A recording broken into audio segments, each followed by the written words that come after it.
Morality is an evolutionary construct. At least that's what they told me. Then everyone got mad when I started swapping vials at the donor center. I got 500,000 half-of-me's out there, unbeknownst to mommy.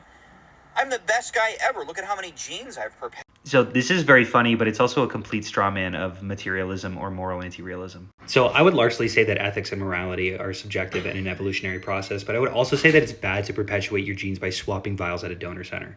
How do I square that circle? I think it's actually pretty easy. So evolution isn't a process of individuals, it's a process of societies. And I think that it's fair to say that normalizing behaviors like corruption or lying or dishonest tactics, even to perpetuate your own genes, would create low trust societies that tend to do worse. Now, I would say that morality emerges from successful societies because successful societies tend to be able to function better and work together. Now, I have 2 kids, and you joke, if morals are subjective, can't I just say I should throw them into a blender?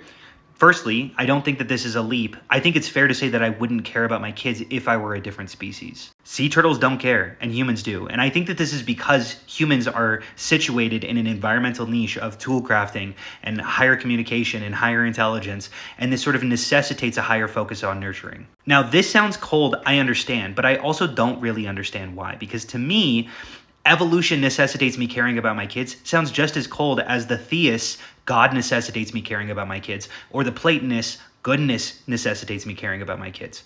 I care about my kids nonetheless. Now, some might say the issue with subjective morality is that I can't clarify why it's wrong to throw babies into a blender. Now, I would bite that bullet, but I would say that's not how I would state it. I would say that if I met someone who was willing to throw babies into a blender, there is nothing I could say that could logically convince them out of that position. I can't logically convince them out of that position because they have not accepted the axiom that it's not okay to hurt babies. The principle of explosion states that you can craft any axiom and justify any behavior. And that's all an axiom is, right? It's an unprovable assertion. It's something I accept without reason, dogmatically, as Agrippa would say. You caught me. But if you think that you can throw babies into a blender, then your axioms are incompatible with ours, and I think you should be carted off and locked away. But on what grounds? My grounds.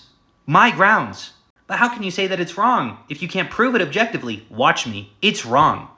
It is wrong. But I can't escape my own subjectivity. Do bugs care if I hurt a baby? Do aliens care? Probably not, but there is no universal vantage point. There's only individuals. I'm asserting that it's wrong, and I don't know why we're downplaying things like subjectivity. I'm just grateful that I live in a society that has compatible moral systems and recognize that if you think it's okay to throw a baby in a blender, then you should be locked away. People love to assert that morals are objective, but have no identifiable way of asserting that we should take care of each other without invoking an axiom that we ought to. I am sorry to get pretentious, and also I am sorry that I didn't say the word ontologically, but I am at the end, ontologically. Please follow me for more.